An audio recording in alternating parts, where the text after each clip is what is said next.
Hey guys, Harris here. So welcome back to another project deep dive. So for today, right, we will be covering, or in fact uncovering, this new launching Parkside Residence.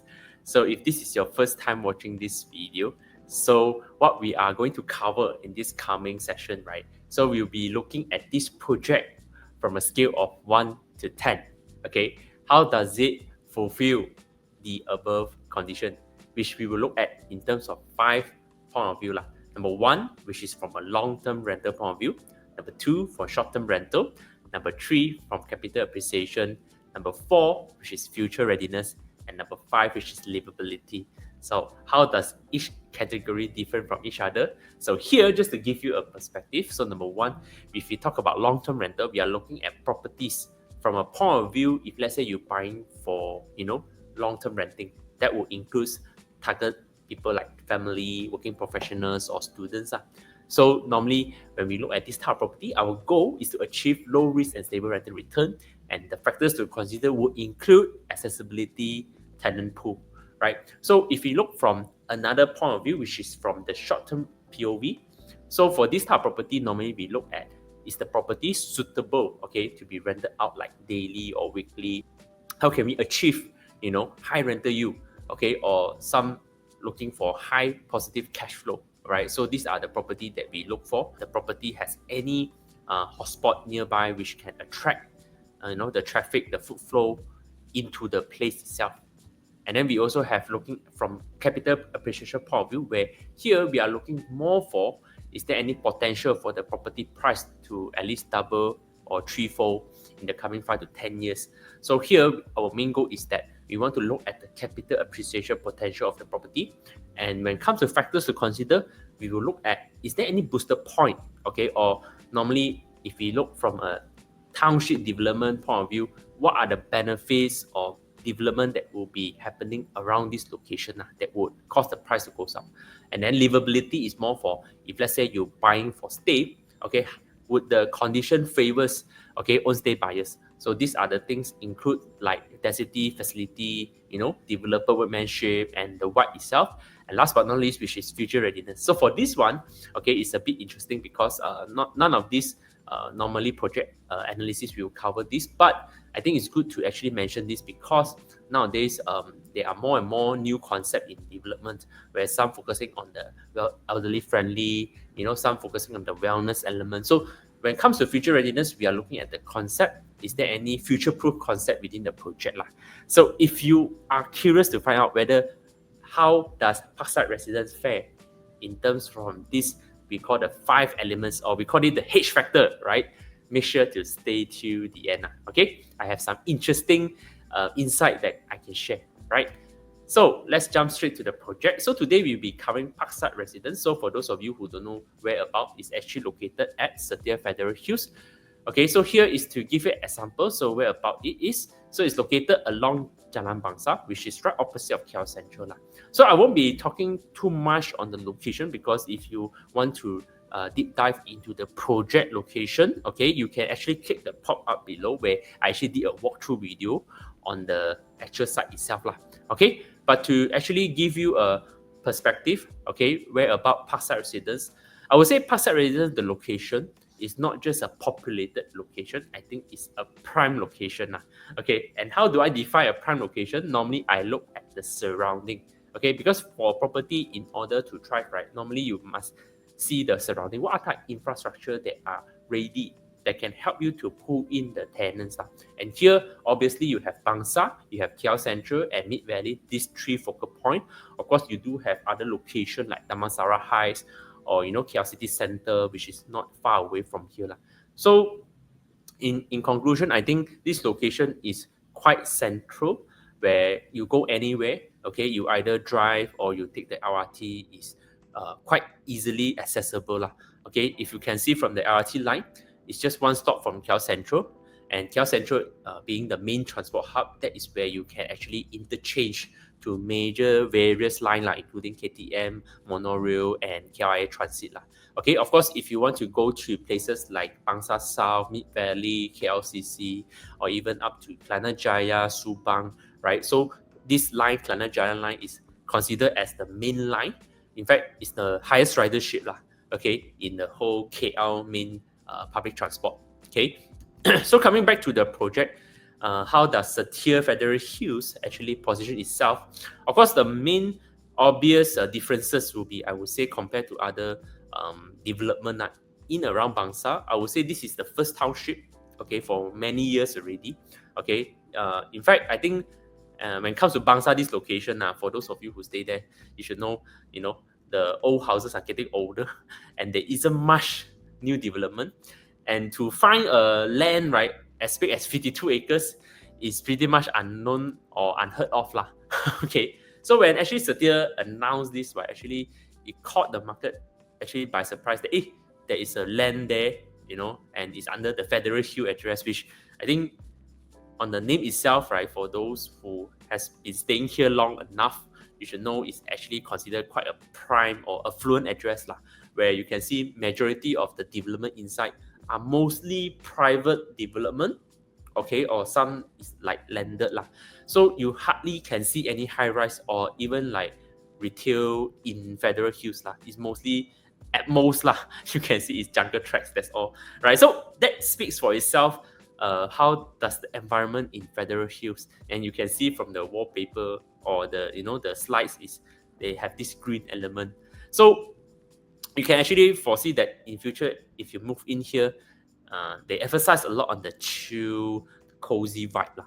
Okay, beside the retail, the commercial, which we'll cover shortly.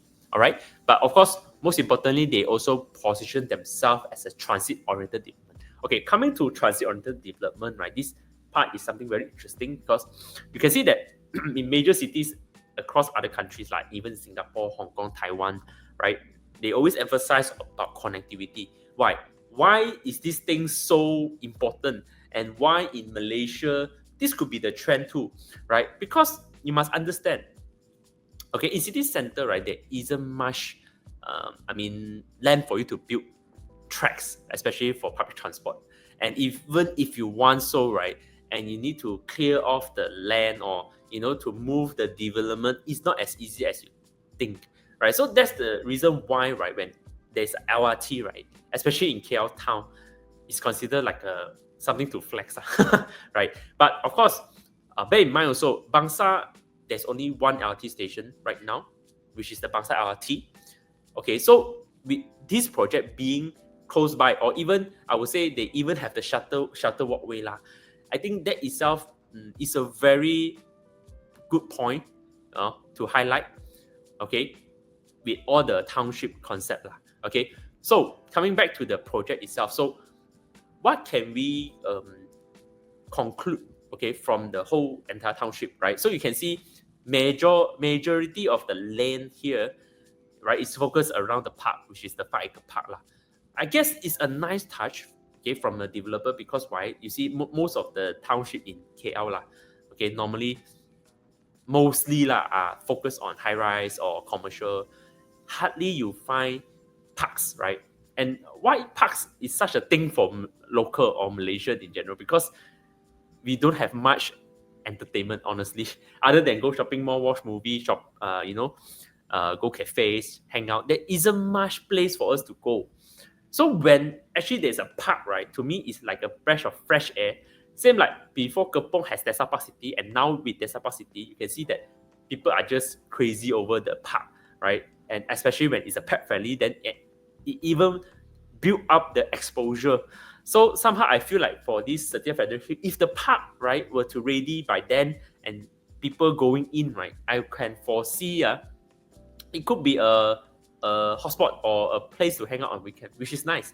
So Parkside Residence being one of the project, okay, which is just walking distance, accessible to the park. I think on this point alone, right, if today you are surveying for property, either own stay or investment, I think this is the main attraction that what pulls you into the Setia Federal Hills lah. So other things like the access point, the LRT, I think is a bonus.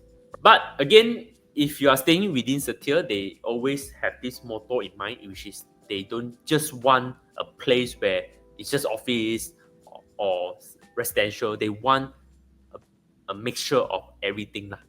And that itself, to give you guys some context on what Setia has done prior to this project, I think one of the example that you can base on is KL Eco City, right? So why KL Eco City? I think is an interesting story because KL Eco City was built after Mid Valley.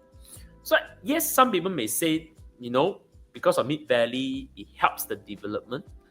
I can say definitely because, in fact, they prime themselves as very connected, right? This location where it's connected LRT, KTM, and also Mid Valley. So within the project, they have residential, they have hotel, they have commercial. But if we were to compare side to side, right? I mean, Eco City, I would say, is more targeted at corporate, more targeted at people who like to feel like staying in a city, right? So based on you see the project, even they design or they develop, it's more targeted at small, middle size, right? As big as you can find, right? Here, if I'm not mistaken, it's 1,006 square feet. Okay, there may be some loft unit bigger than this, but if you look at the general context, these are the majority of the unit, which is around 650 square feet onwards. Okay, so what I can conclude from here, based on the rental, based on the short-term rental demand, I can say that the hot seller or the most demanded unit here are in fact the smaller layout. Okay, so you can see here the one bedroom, the rental price can fetch 3,000, 1 plus 1, 3,005, and 2 bedroom can fetch 5,000. Okay, 5,000 now. And we are talking about not in the KL city area. We are talking about, yes, it's in KL, but not really in the city center, right? It's more towards the Mid Valley, right? So with this rental in mind, I think it's quite decent. So now coming to the next question, will Setia Federal Hill will be as good? Okay, will be as good. Now let's look at the project overview for Parkside Residence. Okay, you can see that this project is under the name Setia MF. Okay, MF is actually stand for Mitsui Fudosan. Okay, so because this is actually a collaboration between Setia and Mitsui Fudosan, so you can see that actually the entire project concept, right, it has an element of Japanese touch where you have the Zen feeling within the project itself. Okay, on this, if you want to know more, okay, I have done a walkthrough video before, which you can press in the below pop-up link. You can understand further of what are they going to incorporate into the project Okay, so coming back to the project feature, right? So 1.1 acre leasehold, 62 story with 693 units, right? So based on the 62 story, I think this project itself, right, is going to be a landmark for sure because why it's so tall, right? I think it's going to be the highest residential tower in the whole Bangsar, right? So when next time you pass by this place, right, from Jalan Bangsar, don't be mistaken, this is not a corporate building, it's a residential building. Okay, so imagine if you go to the facility on the highest floor, which is here, they have this Parkside Sky. Actually, you don't have to even go to KL to go for the sky bar. Here, you have your own sky bar already. Okay, in terms of build up, I would say it's more towards the small middle size, all right, because it's 485 to 1,003. All right, so if you look at the project feature, they also emphasize a lot on the park as well as the doorstep retail convenience. So this one, actually, they have 6 retail shops at the ground floor, whereas I think they will convert to like cafes, grocery. So it's for the convenience of the residents to come down to buy things. Okay, speed ramp, I think this one quite standard in condo nowadays because people are, are tired of turning in the parking. So that's why now with the speed ramp, it actually shorten the duration for you to travel from one floor to another. Okay, facial recognition, I think this is good, especially for those people who don't like to keep a lot of access card, and of course you have the green building. This is the green RE, which is a grading system, okay, to see whether the project does it fulfill, okay, to be the environmental friendly. But actually, if you put into a context of own stay, right, actually green building is more to sustain the building, right, so that over long term the maintenance won't increase too high, because why they will use a lot of what we call the environmental friendly alternative like rainwater harvesting, solar system, all this to cut down, right, the maintenance cost and of course the paint wise they will use like more environmental friendly and then more durable so that you don't have to repaint it after a few years okay. So as far as layout composition here, actually I did a summary, so I can say that majority of the units are more targeted on small to middle size, where you have the 1 bedroom, dual key, 2 bedroom okay. 3 bedroom, you can either go for the 872 or the 1002 or 1003, which are the bigger layout. So those you have 3 bedroom, right? So I would say the composition or the percentage of unit between 2 and 3 is quite balanced. It's quite balanced. So I would say either investor or own stay is also quite balanced in the whole project. Okay, if you look at the floor plan, so total 14 units serving by 8 lifts. Okay, coming to this, right, I think if based on the standard floor plan in normal condo, right, okay, you can see that if your unit is nearer to the corner, normally you have to walk very far to the lift. But here, because the lift is in the middle, plus you can see each corridor are quite short and each corridor serve about 3 to 4 units. I think Setia, they design in such a way that they emphasize more on the privacy so that the corridor doesn't feel like, it's stacked with units. Okay, they spread quite evenly, which I think is nice. All right. And you can see bigger units mostly are at the corner. So small units like the 1 bedroom will be the intermediate, okay, closer to the lift. While for the bigger layout, like the 3 rooms, the 1,003 square feet, all are at the corner. So if you look at from the layout point of view, okay, so this one is by type okay. So this one type A, 485 square feet, is a 1 bedroom, 1 living. Okay, so how does this different from the standard studio is that they have this partition in the middle which you can open up. So let's say if you have friends, you can, let's say you want better privacy, you don't want people to see your room, right? You can just close up. Okay, as far as price point, I think this one is just an estimation. This is not the final price or confirmed price, it's the estimation price based on estimated per square feet. Okay, so if you want like the actual breakdown of the price, what are the net price that you are paying, right? Okay, you can actually click below. Okay, I will include a link so you can get the full pricing also. Okay, so coming back, so what are the alternatives? So you have the 2 rooms. Okay, so this one I would say is more towards investment for those people who want double rental, because why? This is the dual key layout. Right, so in Bangsar, it's actually quite rare to find a dual key layout. In fact, if you want me to pull up a market comparison for dual key, there isn't much, but I can pull up the studio type dual key. Studio layout. So studio layout, I think in this part of town, Bangsar Central, Bangsar, KL Central or Mid Valley, you can estimate now studio is about 2K to 2.5, right? So if with 2 studio like this, if you convert, it won't be a surprise that you can get maybe about 4.5 to 5K already. Okay, so for the estimated pricing for this is about 1.03 M. Okay, slightly above 1 million. And if you're looking for something cheaper for 2 rooms, you can also go for 2 rooms, 1 bath. This one is type C. Okay, so the difference is that you have one bath lesser compared to dual key, right? So this one, the bathroom, they actually opens up 2 ways, so you can either access from the living dining, okay, the common area or you can access from the master. Okay, so for this one, it's a bit unique because 1 floor there's only 1 unit.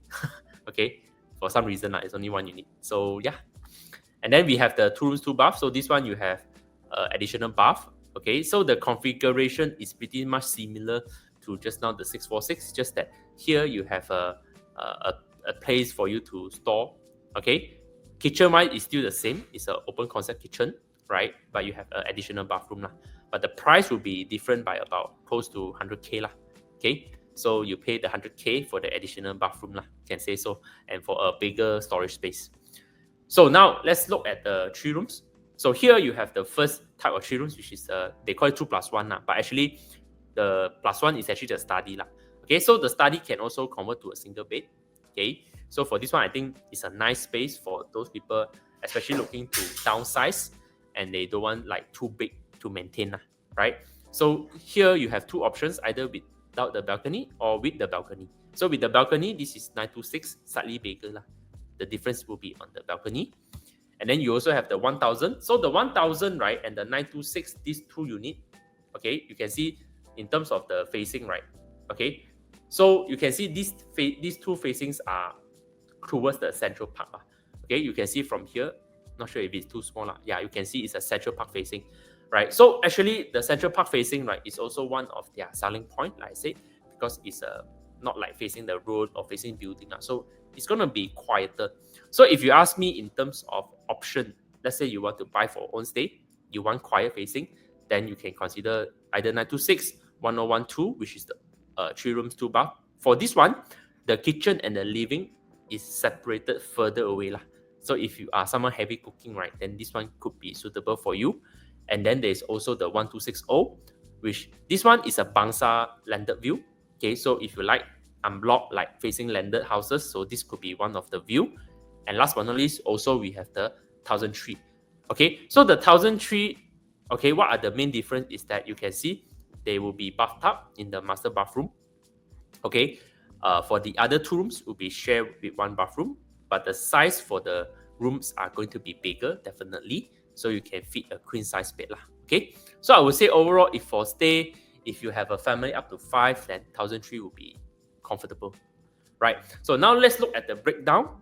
Okay, so this is the breakdown. I think, sorry, there's a typo lah. It's not studio, it's one room. Okay, so actually size wise is from 485, okay, up to 1003, and this is the asking rental. Okay, so this rental is based on Eco City, because why? It's just one station away, right? So you can estimate, if let's say based on the studio, which is 1 bedroom, is 3,000. 2 bedroom is about 3,005. Okay, and then you have the bigger one up to 872. So 872 is 4,005, because this is the, I consider as a 3 rooms lah. Okay, because the study room can be converted into another bedroom. And then you have the 1,002, which can fetch anywhere between 6,002 to 6,005, depending on which side.